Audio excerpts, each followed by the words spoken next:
श्रोताओं के रूप में उपस्थित सभी नित्य मुक्त पुण्यात्माओं के चरणों में मेरा प्रणाम।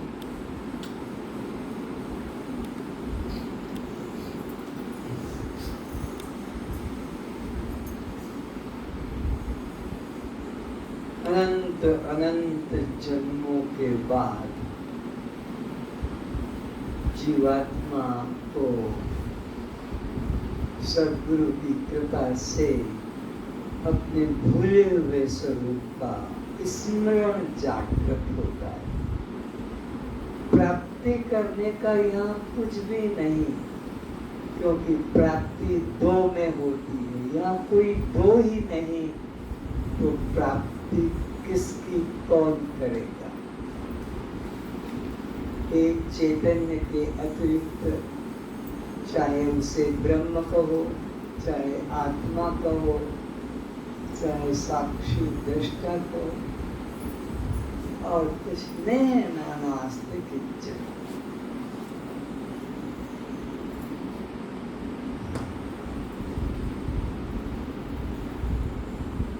संसार के अंदर अज्ञानी व्यक्ति व्यवहार में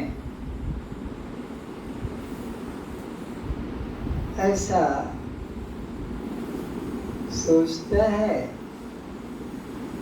कि हम जैसे अपना घर चला लेते, व्यवहार कर लेते, परमात्मा को भी इसी तरह प्राप्त कर लेंगे कर्मों के द्वारा। जबकि उपनिषद की घोषणा है ज्ञानादेव तु केवल्य की घोषणा नेह नानास्ति, कोई अन्य साधन नहीं।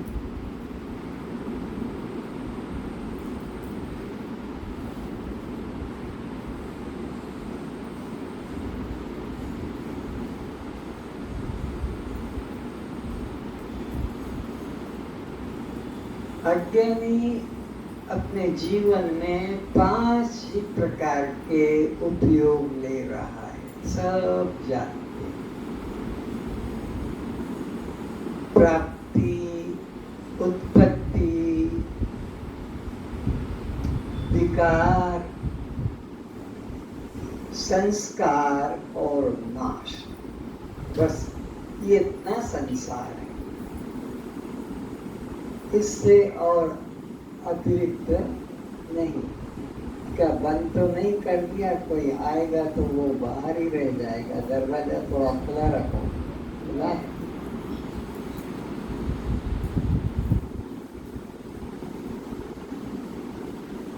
सभी नीचे से आ गए ना।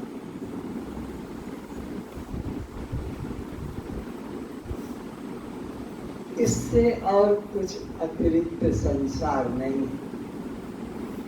प्राप्ति, उत्पत्ति, विकार, संस्कार और नाश। परमात्मा की बात जब आती है, मुक्ति की बात जब आती है, वो इन पांचों में नहीं। तो अज्ञानी तो इतने ही क्षेत्र में यात्रा कर सकता है कि पुरुषार्थ मेहनत कर सकता है कि मैं इनमें से परमात्मा को भी पा लूंगा। पर इस बात को शंकराचार्य जी ने भी इनकार किया।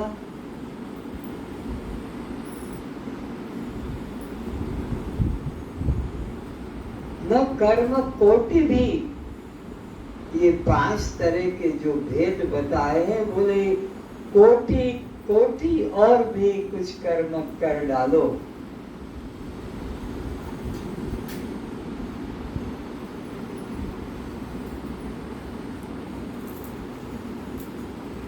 नहीं होगा ये काम। अज्ञानी कहता है मैं करके दिखाऊंगा। दिखा भाई।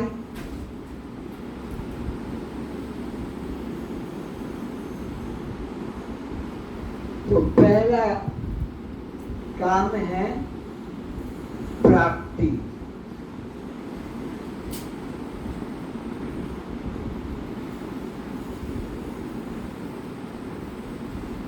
करके दिखा पहले काम से। तो वेद उसको हट यहां से, हट यहां से, यहां नहीं होगा ये पाने वाला काम, क्योंकि अप्राप्त की प्राप्ति होती है। परमात्मा किसी भी पापी से पापी को भी अप्राप्त नहीं, नित्य प्राप्त है। परमात्मा सभी जीवों को नित्य प्राप्त है। कर्म का एक उपयोग व्यर्थ हो गया।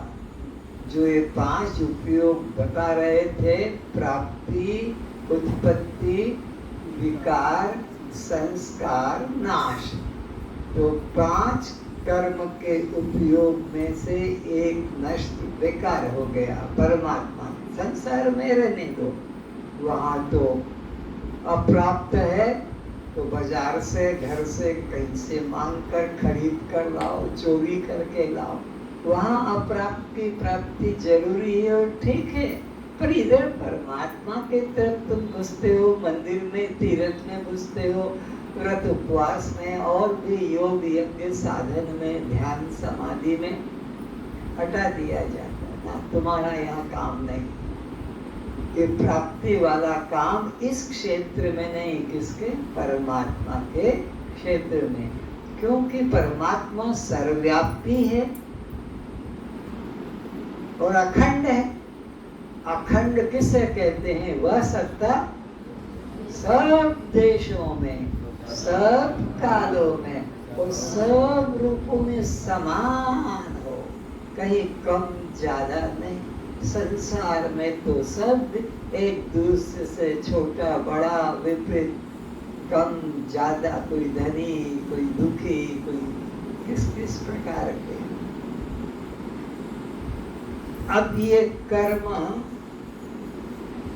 का एक हट गया, तो दूसरा आया, मैं करके दिखाता। जैसे भगवान ने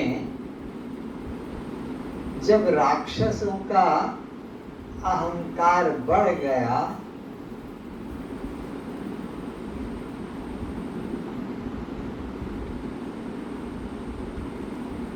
या देवों का अहंकार बढ़ गया, तो भगवान ने उनके अहंकार को चूर करने के लिए, सब देवताओं की गीत गाते हैं, देवताओं की महिमा कर रहे थे, तो उनके अहंकार को चूर करने के लिए वह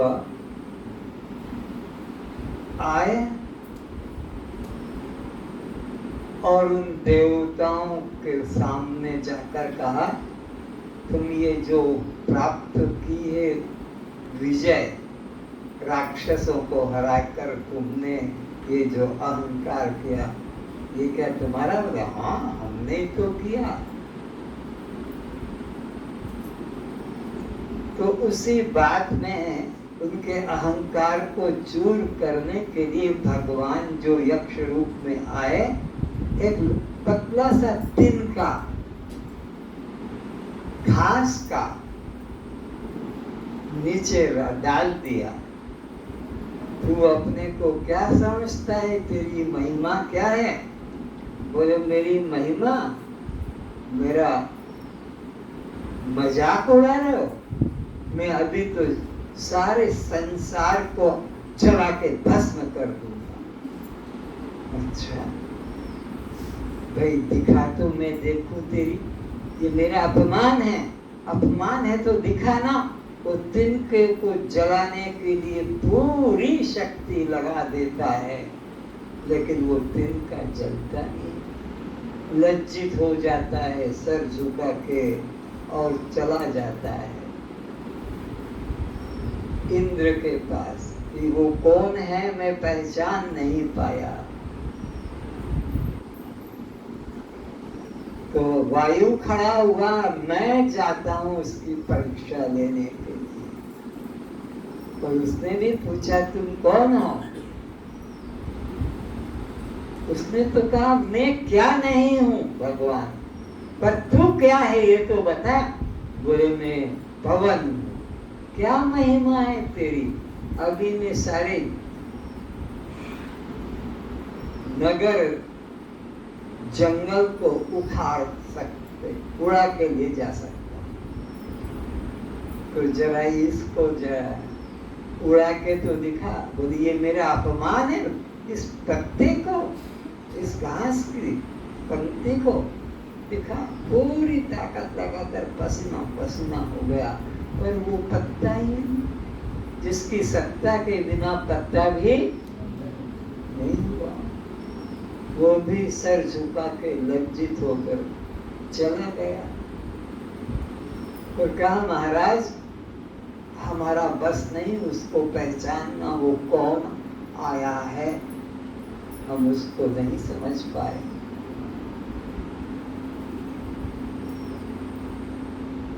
आप ही जाइए। और जब वो खुद गया इंद्र, तो वो अदृश्य हो गया उसको लज्जित करने के लिए। कौन था, कहाँ था, किसका? तो यहाँ पर भी यही बात है, उत्पत्ति करता कि मैं उत्पन्न करके दिखाऊंगा। क्या कि तू यहाँ से चला जा, यहाँ तेरा काम नहीं है। क्योंकि जिसकी उत्पत्ति होती है उसका नाश हो जाता है। तो ब्रह्म को इस उत्पत्ति कर्म से भी प्राप्त नहीं किया जा सकता है। प्राप्ति रूप कर्म से भी नहीं मिलता है, क्योंकि वो सबको पहले से ही प्राप्त है। तो प्राप्त की प्राप्ति तो होती नहीं। अब उत्पत्ति तो वो पहले से ही अजन्मा है, परमात्मा तो अजन्मा है। अजन्मा की कभी उत्पत्ति नहीं होती है।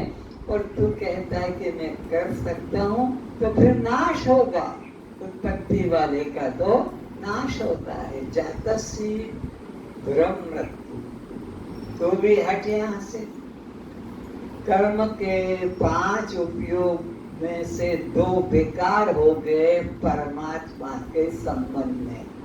ये जो घमंड करते थे हम कर्म से ही परमात्मा को पालेंगे, कर्म से हम धन प्राप्त करते हैं, पुत्र प्राप्त करते हैं, मकान बना लेते हैं और भी नाश तोड़ करते हैं, ये परमात्मा को भी ऐसे ही इसमें से निकालेंगे, निकाल लाएंगे, तो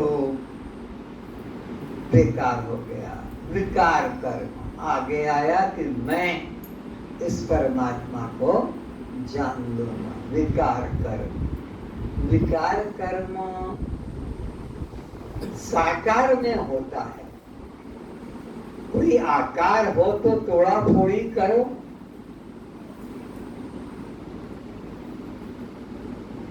जैसे शिशुपाल के कितने हाथ थे, भगवान को गाली देता रहा, देते रहा और हाथ कटते रहे। तुम्हारे घर के दीवार में पीपल का झाड़ निकल आया तो काट देते हो। तुम्हारी इस खिड़की से दिन रात जो है तेज हवा आती है तो बंद करके दूसरी खोल लेते हो। इधर से प्रकाश आता है तो इसको बंद करके इधर। ये परिवर्तन साकार में होते हैं। परमात्मा तो निराकार है।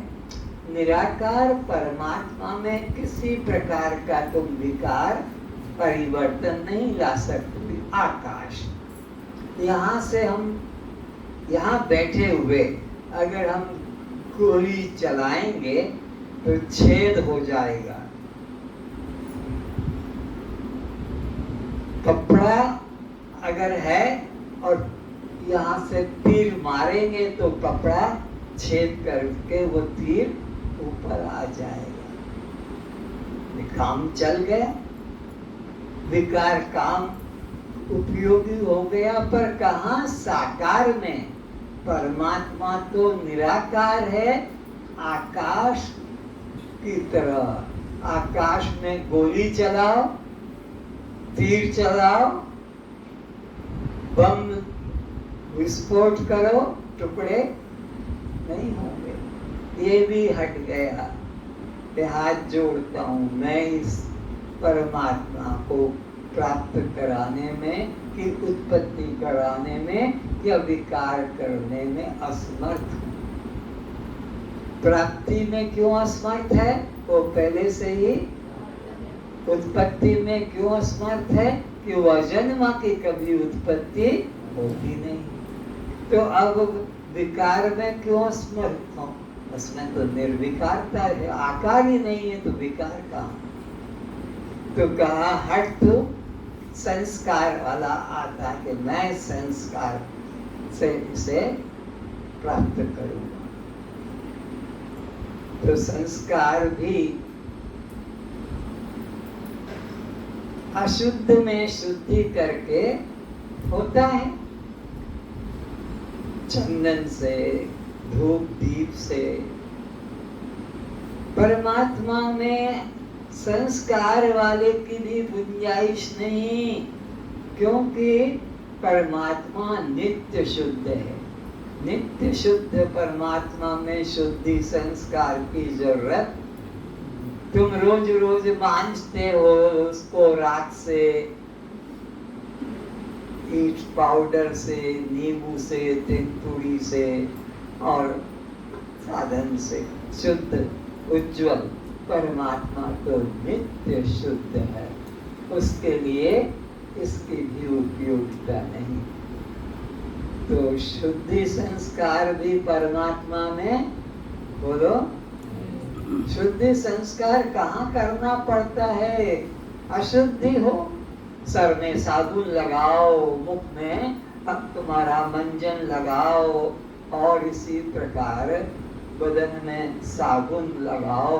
कपड़े गंदे हैं, साफ होंगे, नाली गंदी है, साफ होगा, घर गंदा है। परमात्मा तो नित्य शुद्ध है। ये भी हटा।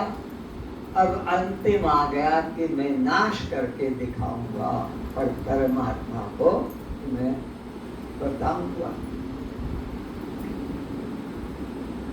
तो पता लगा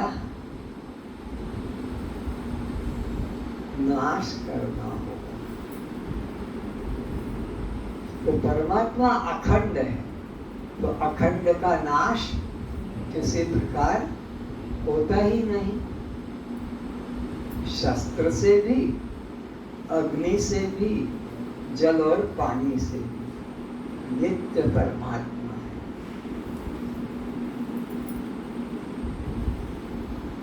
यहाँ जरूरी है, ब्रेस्ट में कैंसर आ गया काटो, यूट्रस में कैंसर आ गया काटो, किडनी में कैंसर लग गया काट के फेंको, हाथ में ट्यूमर हो गया, छाती में ट्यूमर हो गया काटो। यहाँ काटना है, पर परमात्मा में कोई काटने का अंग, क्योंकि निराकार है, निराकार में काटना भी नहीं। कर्म हार गया कि अब मैं सबसे हार मानता हूँ और मैं जा रहा हूँ। परमात्मा की प्राप्ति न प्राप्त साधन से, न उत्पत्ति साधन से, न विकार साधन से, और न संस्कार साधन से, और न नाश साधन से, क्योंकि परमात्मा आपका नित्य स्वभाव है। परमात्मा में रुकावट पड़ती है, वो भी जान लो। पिता रुकावट कर सकता है, माता रुकावट कर सकती है, पत्नी रुकावट कर सकती है, पति रुकावट कर सकता है, तुम्हारा बेटा बाप रुकावट कर सकता है। और ये रुकावट कर भी नहीं सकते, दोनों बातें सुन लो। पिता भी सहयोग करता है, माता भी सहयोग करती है, पत्नी भी सहयोग करती है परमात्मा के तरफ जाने में। बेटा बाप सब सहयोग करते हैं, लेकिन रुकावट भी सब कर देते हैं। कब करते हैं? जिनका परमात्मा ध्यान से सुनना अपने से कहीं दूर पर है, तो बाप भी रोक देगा, माँ भी रोक देगी, नहीं जाने देंगे, पति भी रोक देगा, पुत्र भी रोक देगा, पत्नी नहीं जाने देगा। अरे यहाँ तक कि कोई मुसलमान आ जाएगा, नहीं जाने देंगे। चाइना वाला कहता नहीं जाने देंगे हम तुम्हारे प्लेन को या तुम्हारे कार को कैलाश।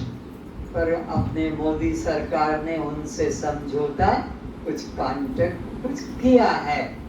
गर्दन सीधी करो, बहुत मुश्किल में पड़ जाएंगे। हाँ, तो इस तरह से परमात्मा के प्राप्ति में रुकावट कर सकते हैं कौन? जिनका परमात्मा अपने से दूर, देश से दूर, प्रांत से दूर, जिला से दूर, गांव से दूर, घर से दूर नहीं जाने देंगे मंदिर में, घर से दूर। लेकिन जिनका परमात्मा अपना आप आत्मा है, वहां ना बाप रोक पाएगा, ना माँ रोक पाएगी, न पति, न पत्नी, न पुत्र, न कोई मित्र रोक पाएंगे। अपना आत्मा अंदर है। सो हम की वृत्ति हम करें कि देह हम की वृत्ति करें, ये हमारे ऊपर है। कितनी सरल सीधी बात है कि परमात्मा हमारा सबका स्वरूप है। माठिया कहती है मैं मिट्टी नहीं हूँ, मैं मिट्टी से अलग हूँ। अलंकार कहते हैं मैं सोना नहीं, मैं सोने से अलग हूँ। मशीनें कहती है मैं लोहा नहीं हूँ, अलग हूँ। जीव कहता है मैं ब्रह्म नहीं, अलग हूँ। तो इनको समझाया जाता है कि तुम परिणाम नहीं हो, परिणाम नहीं हो, तुम विवर्त हो, हम विवर्त नहीं। माठिया कहती है हम विवर्त नहीं। अगर हम विवर्त हैं तो माटी निकाल के दिखा दो। अलंकार कहते हैं सोने के विवर्त नहीं, अगर हम विवर्त है तो सोना निकाल के दिखा दो। बर्फ कहता है मैं पानी का विवर्त नहीं, अगर विवर्त हो तो पानी मुझसे निकाल कर दिखा दो। जीव कहता है मैं ब्रह्म का विवर्त नहीं, विवर्त हूँ तो ब्रह्म को मुझ में से निकाल कर दिखाओ, तो मैं मानूंगा कि ये अलग है और मैं अलग हूँ, ये अलग है मैं अलग हूँ। तो अब उस मिट्टी की माठिया में से मिट्टी निकाल कर उसको दिखा दे रहे हैं। सोने के अंदर अलंकारों से सोना निकाल कर दिखा रहे हैं, बर्फ में से पानी निकाल कर दिखा रहे हैं, और जीव में से ब्रह्म निकाल कर दिखाते हैं। तो ये कह रहे मरा रे बचा रहे, नहीं रे। विश्वास कब ब्रह्म को जब उधर कर दिया तो ये जिंदा कैसे रहेगा, जानेगा कैसे? ऐसे ही अगर बर्फ में से जल उधर करके दिखा दिया तो ये रहेगा कहाँ देखने को? और अलंकारों से सोना निकाल के रख दिया तो ये अलंकार कहाँ बचेंगे देखने को? माठिया से मिट्टी निकाल कर उधर रख दी तो ये मिट्टी देखने को बचेगी? ये क्या है कि ये विवर्ती सत्ता है। परमात्मा सब आकारों में वही फैला हुआ है। सारे अलंकारों में जैसे सोना फैला हुआ है, सारे इसी प्रकार तुम्हारे बर्तनों में वो मूल धातु, चाहे वो एल्यूमिनियम हो कि तांबा हो कि पीतल हो कि प्लास्टिक हो, ऐसे सब आकारों में एक परमात्मा ही है, वह ही तुम हो, ऐसा निश्चय करो। तो अब देखने की बात को आता है, तो भगवान कहते हैं अनाशिनो अप्रमेय, शब्द को ध्यान रखना, अनाशिनो अप्रमेयस्य, ये गीता के दूसरे अध्याय के अंदर आपको मिलेगा। परमात्मा कैसा है?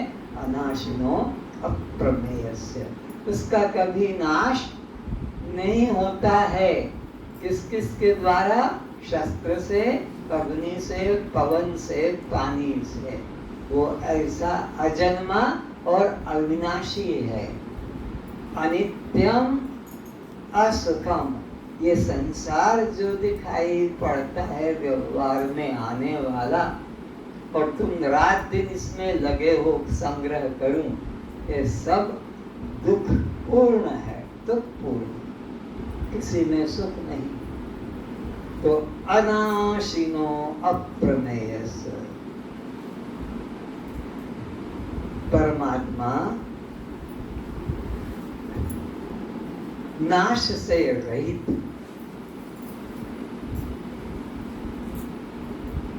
अप्रमेय।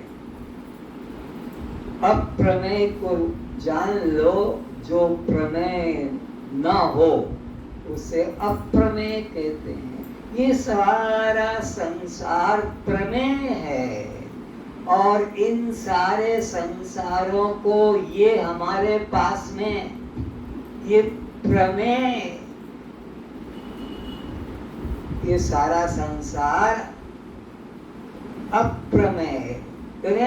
इंद्रियों के द्वारा जो विषय ग्रहण होता है उसे प्रमेय कहते हैं। इंद्रियों से जो विषय ग्रहण किया जाता है उसे प्रमेय, और इंद्रियां जिससे वो विषय जाने जाते हैं वो प्रमाण, वो प्रमेय और ये प्रमाण। शब्द को कौन प्रमाणित करेगा? तुम्हारे कान। स्पर्श को कौन प्रमाणित करेगा? तुम्हारी त्वचा। रूप को कौन प्रमाणित करेगा? तुम्हारी आंखें। रस को कौन प्रमाणित करेगा? जिह्वा। और गंध को कौन प्रमाणित करेगा? परमात्मा। न शब्द है तो कान बेकार, न स्पर्श है त्वचा उसके लिए बेकार, न वह रूप है इसलिए उसके लिए आंख भी बेकार, न वो रस है इसलिए उसके लिए जिह्वा भी बेकार, और वो गंध नहीं इसलिए नाक भी बेकार। इसलिए तो कहा अप्रमेय। इन प्रमाणों से वो नहीं जाना जाता है। इन प्रमाणों से जहां तक जाना जाता है, नोट कर लो, अनित्य असुखम संसार, दोनों बातें स्पष्ट है। अनित्य और सुख से रहित है। इन प्रमाणों से जो जो तुम संग्रह करोगे, जानोगे, वह सब क्या है? नाशवान और दुख से भरा हुआ है। सोच लो, आज तक तुम्हें ये सब संग्रह करते करते इन पांचों के विषयों को, किसी को तृप्ति मिली? किसी को भी तृप्ति मिली कि अब मेरे को ये शब्द संगीत से तृप्ति हो गई, अब मुझे पति पत्नी के संबंध से तृप्ति हो गई, अब मुझे रूपों से तृप्ति हो गई, अब मुझे रसों से तृप्ति हो गई, अब मुझे गंधों से तृप्ति हो गई? किसी की नहीं होती है। मैं ऊपर से देख रहा था, एक सज्जन नीचे बैठे कम से कम 45 मिनट से अपनी दाढ़ी को बना, 45 मिनट कुर्सी पे वहां बैठकर कोने पर। कौन है वो व्यक्ति? हाथ उठा दे यहाँ से। ईमानदारी से 45 मिनट हो गए। मैं घड़ी भी देखता रहा, अपना व्यायाम भी करता रहा, देख इधर उधर इधर, ये कितना कितना करके इतना रात को सिखाया समझाया कि तुम शरीर नहीं हो, तुम आत्मा हो, लेकिन बस सुन लिया और वहां देखो घिसे जा रहा है, घिसे जा रहा है। 45 मिनट से ऊपर हो गए, फिर भी वो खड़ा खड़ा भी इधर देखता है उधर देखता है, फिर पहुंचता है, फिर संभालता है। कोने पे ही जो डंडा पकड़ के उसको फिर कचरा जो निकला उसको वो साफ भी किया। यहाँ बैठा है पर वो बता नहीं सकता अपने को, ठीक है। तो ये संसार क्या है? अनित्यम और फिर असुखम। असुखम का मतलब सुख से रहित, और अनित्य। इतनी साफ बात हो गई। और तुम सारे यहाँ जो बैठे हो उसी अनित्य सुख से रहित को ही यहाँ से कब छुट्टी पाए? 12 बज के कि 2 बजे, और फिर उसी को पाने में संग्रह करने में लग सारे लोग जितने 8 दिन में जो तुमने यहाँ साधना तपस्या की है, अभी तुम 2 बजे के बाद में कैसे हो जाओगे भुराले? जैसे बंधे हुए तुम किसी पशु को छोड़ दो तो कैसे वो भुराला होकर चौकन्ना होकर भागता है, ऐसे सब अपनी ट्रेन अपनी बस पहले से ही रिजर्व करा के रखी है, टिकट तारीख, ऐसे भागोगे। किसके लिए? अनित्यम असुखम। इन्हें कृष्ण की बात को कोई मानने को, वेद शास्त्र की बात को मानने को कोई नहीं, गुरु की बात को सब मनमानी करने वाले हैं। इसीलिए कभी सुखी हुए नहीं और होंगे नहीं। अनंत अनंत जन्म बीत गए और बीत जाएंगे। कोई कोई भाग्यशाली इसको अनित्य जानकर, इधर से सुख से रहित जानकर आत्मा में लगता है, क्योंकि आत्मा ही एक ऐसा तत्व है जो नित्य भी है और आनंद घन है। आनंदमय मत कहना, ये रसगुल्ला गुलाब जामुन ये रसमय होते हैं, ये है तो मिश्री जैसा रस घन। ब्रह्म आनंद घन है, आनंद घन है, आनंदमय नहीं। और तुम उसे आनंदमय समझकर संग्रह करने में लगे हो। इसीलिए उपनिषद कहता है उत्तिष्ठत जागृत प्राप्त वरान निबोधता शूरस्य धारा निष्ठा दुरथ्या दुर्गम पथ तत्व्यो वदन्ति। यानी महापुरुष जिन्होंने अनुभव किया है उन्होंने कहा कि ये संसार नंगी तलवार की धार पर चलने जैसा है। नंगी तलवार पर कोई पैर रखेगा और रखेगा तो कटेगा। ये संसार नंगी तलवार है, इसमें जो गया तो बस गया, वो टुकड़े हो यानी वो उसी में फंस कर जीवन नष्ट कर देता है। इसलिए किसी महापुरुष के पास शीघ्रता से जाओ, क्योंकि श्वास का भरोसा नहीं, कौन सा अंतिम श्वास है पता नहीं। इसलिए पहले ये काम कर लो, फिर तुम आराम से संसार के अंदर रहो, कोई प्रकार का तुम्हें खतरा नहीं होगा।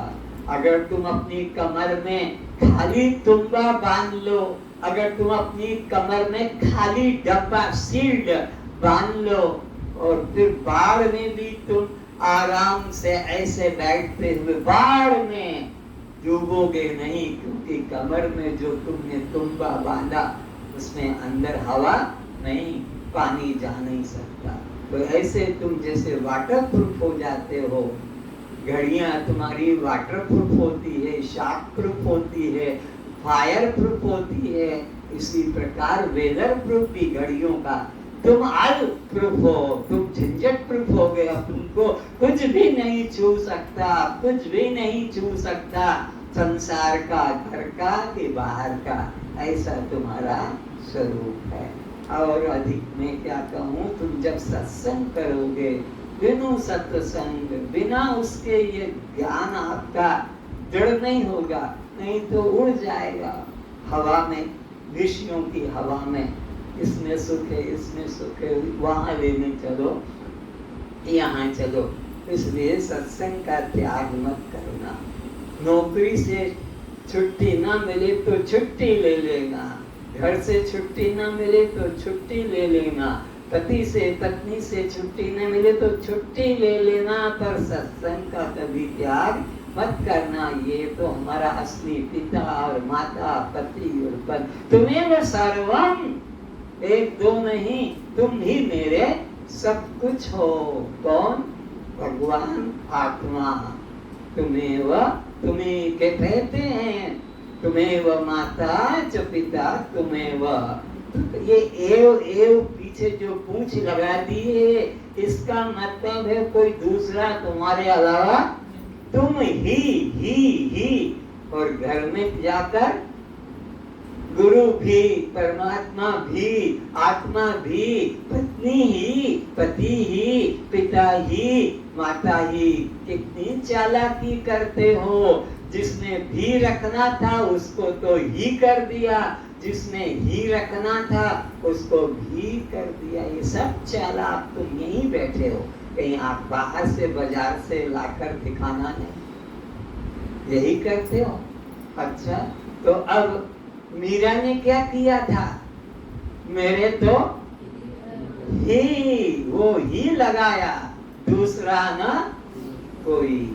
ऐसा अंदर से भाव रखो, बाहर से सबको रहने दो। संसार में बाहर से सबको जहाँ के तहाँ रहने दो। पति को पति की जगह, पत्नी को पत्नी की जगह, पिता को पिता की जगह, पुत्र को पुत्र की जगह, मालिक को मालिक की जगह, नौकर को नौकर की जगह।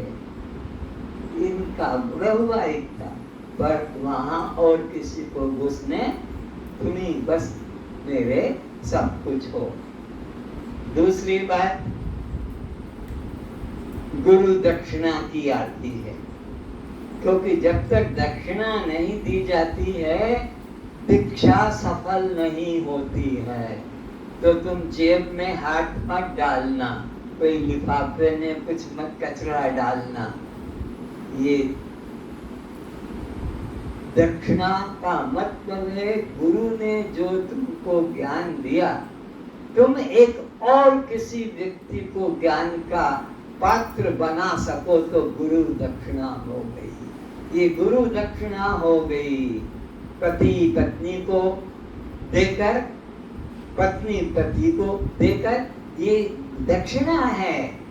बाप बेटे को देकर, बेटा बाप को देकर, भाई बहन को, बहन भाई को, इसमें जोड़ दें। किसमें? सत्य में, सत्संग में, परमात्मा में, तो बस दक्षिणा हो गई। और ये कपड़े और ये पैसा, क्या वो तुम्हारा गुरु अंधा लंगड़ा लूला है?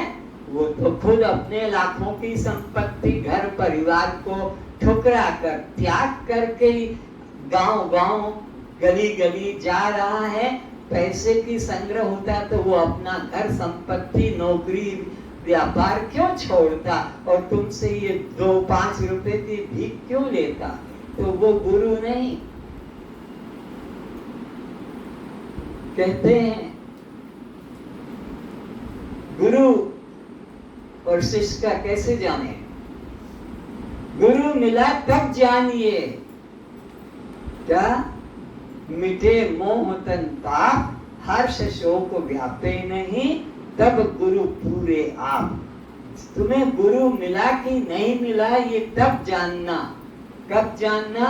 अपने में मैं शरीर हूँ और ये मेरा बेटा बाप माँ घर संपत्ति है।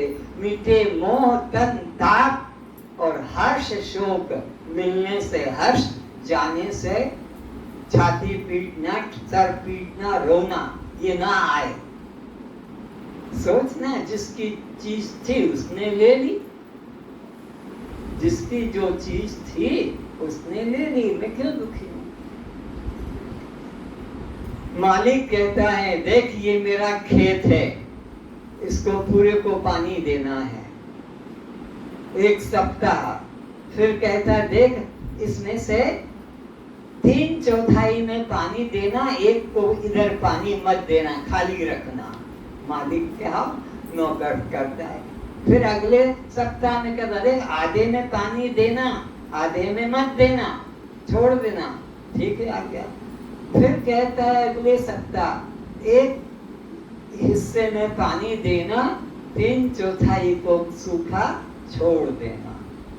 मालिक का आज्ञा। आज कहता है अब इसमें पानी मत देना। आ रहा मालिक आज्ञा सुसाहिब। हाँ, सेवा मालिक की आज्ञा पालना, आज्ञा समना सुसाहिब सेवा। आज्ञा पालन करने के बराबर कोई सेवा ही नहीं है। तो उसने आज्ञा दे दी कि मत डालो तो नहीं डालो। हम तो इस प्रकार से सत्संग का महत्व समझो। गुरु वह है जो कि तुमको देह के अंदर से मैं भाव और देह के संबंधियों से मेरा भाव काट दे।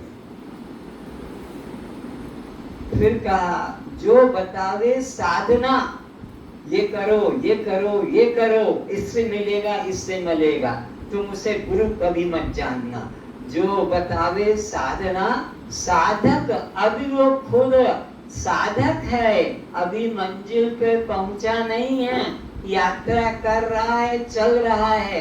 और तुमको भी कहता आओ मेरे साथ में बद्रीनाथ जा रहा हूँ, आओ मेरे साथ में 4 धाम की यात्रा करने जा रहा हूँ, आओ मेरे साथ। पंडा बाबू कहते हैं मेरे साथ में हरिद्वार जा रहा हूँ। तो 120 की फौज तैयार की कि 140 की? बोलो कितने तैयार किए तुम्हारी फौज ने? 130। हाँ बैठ जाओ। तो ये मैं चल रहा हूँ, तू भी चल मेरे साथ।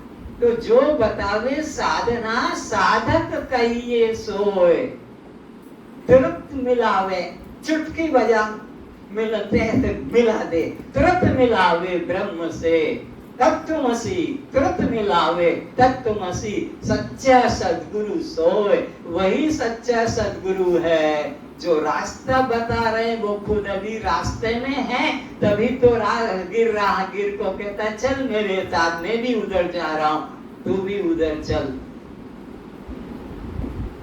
साधु भूखा भाव का, साधु भूखा भाव का। टन टन बजने वाले पहले ऐसे सिक्के चलते थे चांदी के, तो पहले खोटा है कि नकली है उसकी उनको आवाज रहती थी पत्थर पे टकरा के। तो बोलते हैं मिलत मिलावे, तुरंत मिलावे ब्रह्म से। तो साधु भूखा भाव का, धन का भूखा नहीं। जो धन का भूखा फिरे, कितने 1000 दोगे मैं तुम्हारे यहाँ कथा करूंगा, कितने लाख दोगे मैं तुम्हारे गांव में कथा करूंगा। तो उनको पहले जमा करना पड़ता है 20 लाख। यहाँ ये जो अभी बैठे हैं, चाहे वो उनको क्या नाम, जो रामायण की कथा करते हैं, जो भी हो, उनका 20 लाख रुपया, 30 लाख रुपया यहाँ नहीं तो पानी के जहाज में बिठाकर कथा सुनाएंगे। पानी के जहाज में, पृथ्वी पर उनकी कथा नहीं, पानी के जहाज में। तो ये करोड़पति लोग उसका देते हैं और फिर पानी के जहाज में कथा सुनते हैं। ये गर्व, ये अहंकार पैसे का। तो इस प्रकार कुछ कुछ कहेंगे हम हवाई जहाज में बिठाकर भागवत सुनाएंगे।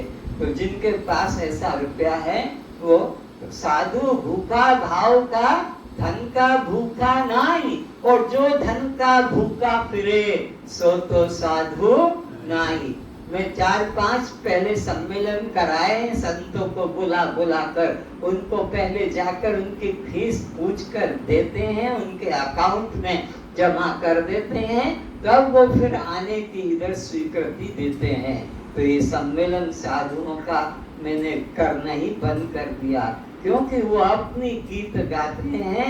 वेदांत की बात तो मजबूती से उनके पास कहने की नहीं। तो इस तरह से सत्संग का कभी त्याग मत करना, सत्संग में आते रहना। आपने अपने गांव में सत्संग होता ही है, ये वेदांत का पहले से ही कोई नया नहीं, उसमें तुम जुड़ जाना।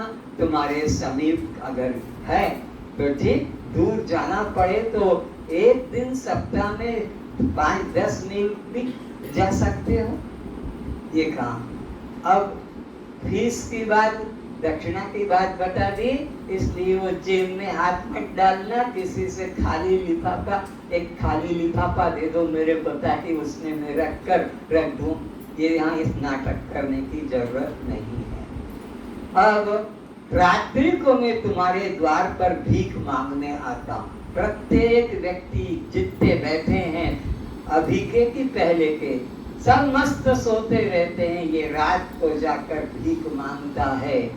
भिक्षाम देहि, भिक्षाम देहि, भिक्षाम देहि। तुमको दरवाजा खोलना नहीं है, घर में से कुछ लेकर थाली में जाकर देना भी नहीं है। तुमको बिस्तर पर छोड़कर ही दक्षिणा, बिस्तर पर ही पड़े पड़े दक्षिणा देना है। कैसे दोगे? सुबह से अभी तक बिस्तर पे मैं सोने जा रहा हूँ। कितनी बार मुझे अपने स्वरूप का भाव आया, कितनी बार मैंने अपने को जाना। बच्चे को रोते देखकर, कि उस व्यक्ति पर क्रोध करते हुए, कि खाते हुए, कि नहाते हुए, और याद आ गया कि मैं तो नित्य शुद्ध हूँ। मलिनता किसमें है? देह की साफ हो रही है। अरे मैं तो सम हूँ। ये क्रोध क्यों आया? ये बच्चों को मैंने अपना समझा। ठीक है, ठीक है। तो मेरे स्वरूप की मुझे याद आई कि नहीं? ये दक्षिणा सुबह से बिस्तर से उठने से अभी सोने को जा रहा हूँ, मुझे अपने स्वरूप की याद आई कि नहीं आई? ये तुम्हें देखना है, आंखें बंद रखते हुए कि आंखें खुले हुए। जब तुम पति का भी काम कर दो, पत्नी का भी काम कर दो, मालिक का, सबका काम कर दिया, और अब तुम सोने जा रहे हो, तब मैं तुमसे भीख मांगता हूँ। पर बताया कि दरवाजा बंद रखना, कोई चोर भी घुस जाएगा। इस तरह से तुमको ये मांग रहा है, और तुमको विचार करके कि हाँ, आज मुझे 5 बार दृष्टा साक्षी आत्मा हूँ जागृति हुई। खाते हुए, नहाते हुए, कपड़े पहनते हुए, बाजार जाते हुए, पति से बात करते, पत्नी से बात करते, बच्चों से, बस ये उसमें वो मेरे को याद रहा था कि ये मैं नहीं हूँ जो पत्नी के साथ, पति के साथ, बच्चे के साथ, मित्र के साथ जो व्यवहार, ये मैं नहीं हूँ। मैं तो इसको देखने वाला, जानने। ये दक्षिणा देना मत भूलना। अगर ये दक्षिणा तुम नहीं दोगे तो तुमको फिर वापस आना पड़ेगा इसी सृष्टि में, चक्र बना। तो ये दक्षिणा जो देने को प्रस्तुत है कि हाँ, ये दक्षिणा तो मैं जरूर जरूर जरूर ही दूंगी, इसमें कभी भूल नहीं करूंगी, तो वे दिव्य पुण्य आत्मा जो दान देने में इच्छा करते हैं, हाथ उठाकर बता देंगे। बस मैं इन्हीं के चरणों में नमस्कार करता हूँ। सबके चरणों में मेरा सर है, जिन्होंने ये हाथ उठाया कि मैं दक्षिणा जरूर दूंगी। इस दक्षिणा को कभी भी चुराऊंगा नहीं, क्योंकि दक्षिणा चुराना ये बहुत बड़ा अपराध है। चोरी करना ही अपराध है, फिर भगवान की चोरी करना ये तो सबसे बड़ा। तो ये जरूर जरूर करना। और सुबह जैसे उठोगे तो वो जो अनुभव दर्पण कागज दिया है कल, वो क्या गजब का है कि सारे 4 वेद, 18 पुराण, 1108 उपनिषद और 15 गीता और 5 रामायण सारे का मंथन करके और वो आपको घी बना दिया, मक्खन भी नहीं घी दे दिया। अब इसको अपने बुद्धि को देते रहना, बुद्धि की शक्ति बढ़ेगी। इसलिए उसको सुबह उठते देखना तो वो तुम्हारे 12 बजे तक शक्ति काम करेगी, फिर 12 बजे एक बार और उसको देख लेना तो तुम्हें 4 बजे तक वो शक्ति दी गई। 4-5 बजे एक बार और देख लो तो रात को सोने तक वो शक्ति दी गई। इतना समय नहीं तो एक बार सुबह देख लो, एक बार रात्रि में बिस्तर पर। तो सुबह देख लोगे तो संध्या तक तुम्हारी कोई भूल अपराध हो गया तो फिर रात्रि को एक बार देख लोगे तो उससे वो साफ हो जाएगा बिल्कुल, और तुम दृष्टा साक्षी भाव में स्थित हो जाओगे। दिन में तुमने पति से, पत्नी से, मित्र से, ऑफिस में या किसी किराएदार से, मकान मालिक से व्यवहार में कुछ हो गया, वो अहंकार कुछ आ भी जाएगा क्योंकि जन्मों जन्मों के संस्कार, तो उसके लिए दुखी मत होना, रात्रि को उससे साफ हो जाएगा वो जो अनुभव दर्पण दिया है। ये जरूर तुम अगर पढ़े हुए नहीं हो हिंदी तो जो बच्चे पढ़ रहे हैं उनसे पढ़वा लेना। तुम उड़िया पढ़े हुए नहीं हो और कार्ड तुमको दे दिया है, कई माताएं पढ़ी नहीं है, कार्ड तो ले लिया और उसको एक बच्चे को बोलना, बच्चे मैं तुझे टॉफी खिलाऊंगी, रसगुल्ला दूंगी, ये मेरे को पढ़ के सुना दे। तो बच्चे को तो टॉफी रसगुल्ला मिलेगा, वो पढ़ के सुना देगा। वो क्या जाने ये क्या इसमें लिखा है, पढ़ के सुना। तुमने तो क्लास में सुना है तो तुम्हें याद आ जाएगा कि ये हमको कहा है कि तू जड़ है, तो मैं जड़ नहीं, मैं तो ये, तुम अपने आप समझ लोगे। तो इस तरह से भी इसका चिंतन बढ़ाना और अपने घर में पिता माता का कभी तिरस्कार नहीं करना, अपने घर में उनकी सेवा करते ही रहना, क्योंकि उनके माध्यम से ये हमको शरीर वस्त्र प्राप्त हुआ है। अब मेरे द्वारा जो गलतियां हो गई है उसे बच्चा समझ के कि बूढ़ा समझ कर कि मूर्ख समझ कर क्षमा कर देना। मैंने जो युक्तियां जो दृष्टांत दिए आपके अंदर वो जो जगह अनुभव सोया पड़ा था उसको जगाने के लिए किया। अब इसके अलावा मैं स्वास्थ्य के बारे में आपको बताऊंगा, क्योंकि 2 प्रकार के रोग हैं, एक रोग शरीर का है और एक रोग हमारे मन का है। ये जो ट्रीटमेंट अभी तक चल रहा था आपके मन के रोग का दूर करने का था, लेकिन शरीर के लिए तो डॉक्टर के पास जाना ही पड़ेगा, वैद्य के पास जाना ही पड़ेगा। वहाँ तुम्हारा है दृष्टा साक्षी भाव, वो मन की शांति के लिए, वो मन की विकार के लिए ठीक था। तो इसके लिए भगवान श्री राम की मैं बात बताता हूँ। भगवान श्री राम जाते हैं नियम में, रोज घर से उठ के और प्रणाम करता है माँ को, बाप को और गुरु को।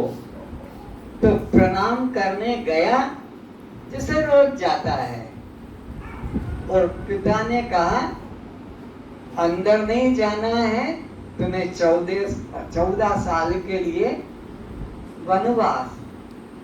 राम ने प्रश्न नहीं किया कि ऐसा क्यों, और राम वैसे के वैसे ही निकल गए, किसी को साथ भी नहीं लिया। जिसको पता लगा वो पीछे भागे, हम भी जाएंगे तुम्हारे साथ, हम भी जाएंगे तुम्हारे साथ। राम ने कहा भैया अपने बाप की सेवा करो, माँ की सेवा करो, मेरे साथ मत आओ। लक्ष्मण से भी कहा, सीता से भी यही कहा, जिद करके गए। तो अब राम ने 14 साल क्या खाया था ये विचार करो। राजा के बेटे कोई प्रकार की सामग्री नहीं ली। अन्न जो तुम खाते हो कि ये भाई बेसन है, ये चना है, ये गेहूं है, ये धान है, ये तुम्हारी कढ़ाई, ये बर्तन, कुछ नहीं, ऐसे चल दिए। क्या खाते थे? करई आहार। क्या खाते थे? करई आहार, साग फल कंदा। साग फल कंदा, इसके अलावा और कुछ नहीं। हलवा, पूरी, कचौड़ी, सिंगाड़ा, सिंगुड़ी, ये कुछ भी नहीं। सीधा करई आहार, साग फल कंदा। कितने वर्ष? 14 वर्ष तक घूमे। राजा के बेटे हैं, कई छोटे छोटे राज्य वाले भी राम के दर्शन करने आते थे, लेकिन कोई भी अन्न खाने की सामग्री राम स्वीकार वहां से करते नहीं थे। अपना लाए हो, अपना खा के चले जाओ। इस प्रकार 14 वर्ष, एक दिन भी राम का पेट खराब नहीं हुआ। एक दिन भी राम ने कोई औषध अयोध्या से मंगाई नहीं कि अयोध्या या कहीं से वेद आकर, नहीं।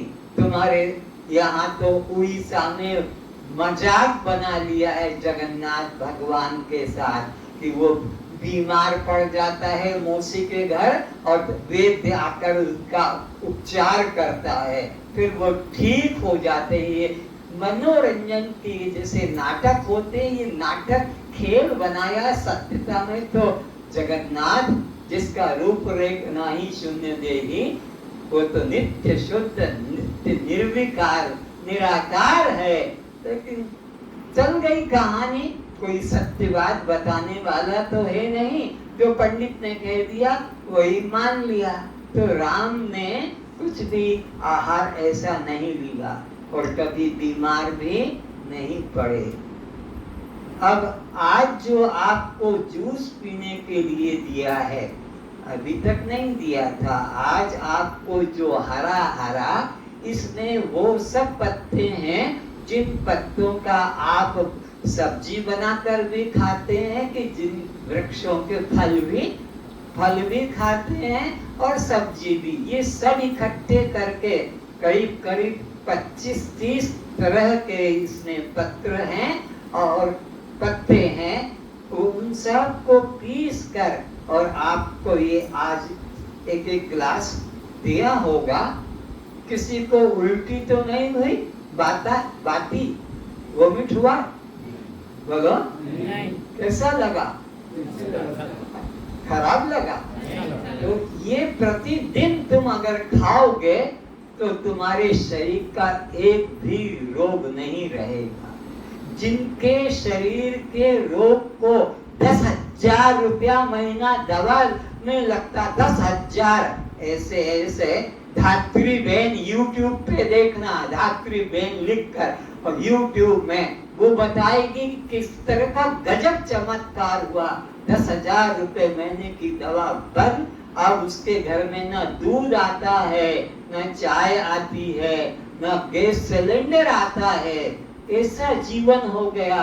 और वो अब लोक कल्याण के लिए शिविर लगा कर उन्हें यही ज्ञान देती है। और भी इस तरह के उसमें नाम है, उस चैनल का नाम है चौहान जी का UP SB new diet system. हाँ, नहीं, वो BP, हाँ, उन चौहान साहब का चैनल है। इसी NDS चैनल में आप पाओगे लाख रुपए की दवा, उनकी डॉक्टरों की फीस सब खत्म, कुछ नहीं, शुद्ध जीवन, अब अपने मस्त जीव है। तो अगर ये तुम करोगे, मैं प्रमाण यही दूंगा, आकाश खड़े हो और बताओ तुमने अपने जीवन में क्या रोग पाया और क्या क्या इलाज किए और अब कहाँ आ गए। माइक दे दो।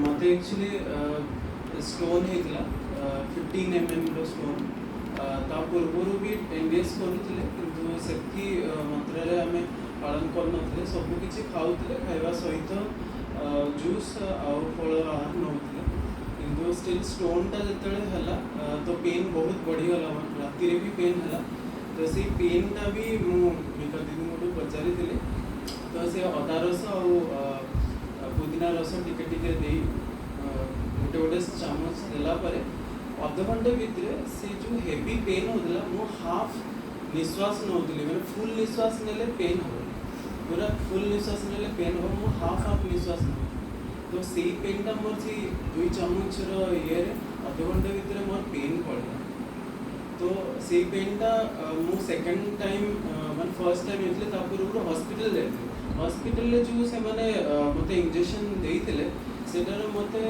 घंटे 45 मिनट पर घंटे 45 मिनट मुझे सेमती भोगी थी तो यहाँ मत 45 मिनट रे कवर कर तो से मोर भरोसा बहुत बढ़ी था तो एबे मोर किलो भी 98 किलो थिला तो एबे मोर 72 किलो अच्छी बहुत रिड्यूस है तो बहुत कम दिन है 3 मास तो एबे पूरा बहुत सुस्थ फील करुँची आ बहुत कंफर्टेबल भी अच्छी कोठी गले भी मु बसिक निजर सु लेस भी बांधि पार निजे उठला बेले काम किसी कहला बेले बहुत असुविधा होता बहुत आराम से उनके घर में और भी किसी को कष्ट था उन्होंने भी किया और वो भी कम थे एक्चुअली मेरी माँ से कैंसर है लास्ट स्टेज रे जाना पड़ेगा तो मु सब जानूली किंतु से कौन केमती हम आम हॉस्पिटल न जाकि आम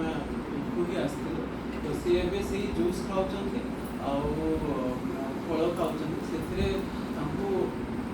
100% पूरा से पूरा ठीक अच्छा आमको गोटे आउट उदाहरण देवी ठीक सेम समय आउट कम एज महिला होता सी सब केमो फेमो नहीं डाक्तर कहीदे 30% बचार ये अच्छे माँकर एज ए 65 है तो सी एज्रे सी जूस आ फलमूल ही अच्छा पूरा ठीक अच्छा बापा सेवा भी कर बाबा भी पैरालिसिस अच्छा किंतु से समस्त दी जन सब पूरा ठीक अच्छा माँ जमती काम करते सेमती काम धन्यवाद तो ये आपको निरोग होने का एक परमात्मा की तरफ से ही आदेश हुआ है कि जैसे मैंने जीवन व्यतीत किया राम कहते हैं न गैस चूल्हा न काठ चूल्हा न कुछ भी नहीं बस करही आहार साग फल कलिता आज आपको वही आहार दिया जा रहा है जिससे कि जीवन में कभी इतनी तृप्ति नहीं मिली जो आज आप करेंगे तो अगर इसी तरह आप करते रहें तो आपके पुराने रोग कटेंगे नया रोग आने नहीं पाएगा और आप फिर इसी को अपने पड़ोसी भाई बहनों को बताएंगे वो भी डॉक्टरों के उस से कर्ज से मुक्त हो जाएंगे और स्वस्थ रहेंगे आराम से तो आज करीब 15 आइटम आपको प्रसाद रूप में मिलेगी उसके अंदर कोई प्रकार का बाहर का नहीं है सब अपने अपने स्वाभाविक प्राकृतिक आहार को ग्रहण करेंगे झूठा कोई नहीं छोड़ेगा खाते खाते कम हो जाएगा और दिया जाएगा खाते खाते कम होगा 2 बार 3 बार भी लोग पेट भर के खाएंगे उसमें आपको मीठा भी मिलेगा आपको नमकीन भी मिलेगा उसको सादा भी मिलेगा बिल्कुल शुद्ध आहार एक थाली में आप ले लेंगे देने वाले आपके थाली में एक ही जगह सब मिलेगा कि अलग अलग देंगे ए भाई एक जगह ही दे देंगे सब सामान थाली तो थाली उठाकर उसमें भर भर के तैयार कर दो जाकर सब लोग आ रहे हैं प्रसाद के लिए हाँ।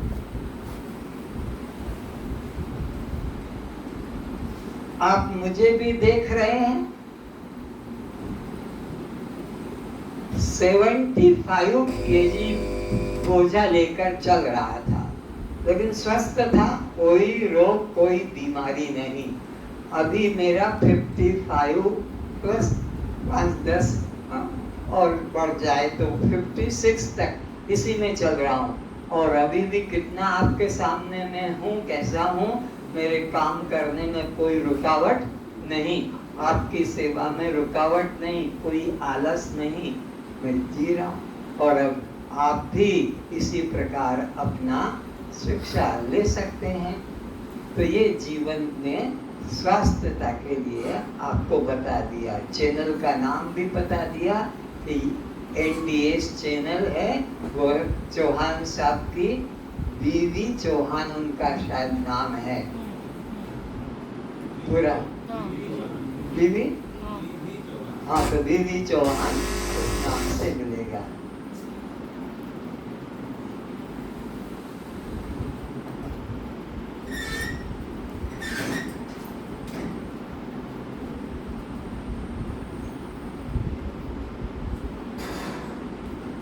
और ज्यादा कुछ जानकार यहाँ तो कोई जानकार है नहीं, ये बापू भाई बताएंगे या मीका भाई बताएंगे कि उसमें कुछ परिवर्तन अगर करना होगा, आपको जानना होगा तो उनसे भी मदद ले सकते हैं।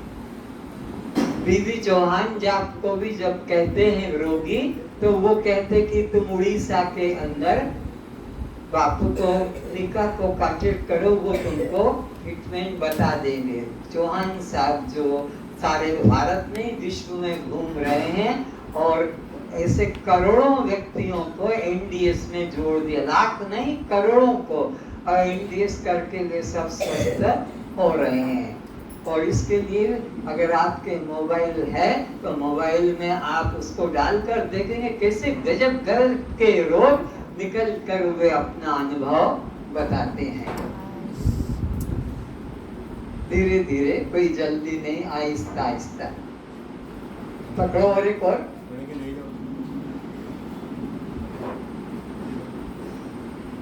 क्या,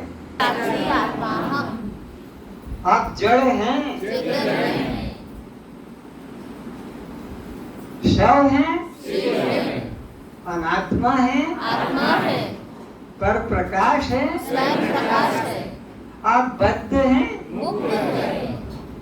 जीव हैं, कर्ता भोक्ता हैं, अकर्ता अभोक्ता। अच्छा, तो कब मरेंगे? बोलो बोलो। कभी नहीं मरेंगे।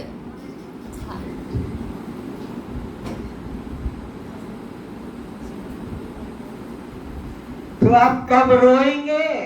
नहीं रोएंगे। हैं? कभी नहीं रोएंगे। किसके लिए रोएंगे? किसी के लिए भी नहीं। भगवान ने दिया है कि इतना सींचना, इतना सींचना, आज मत सींचो, और आराम मिल गया।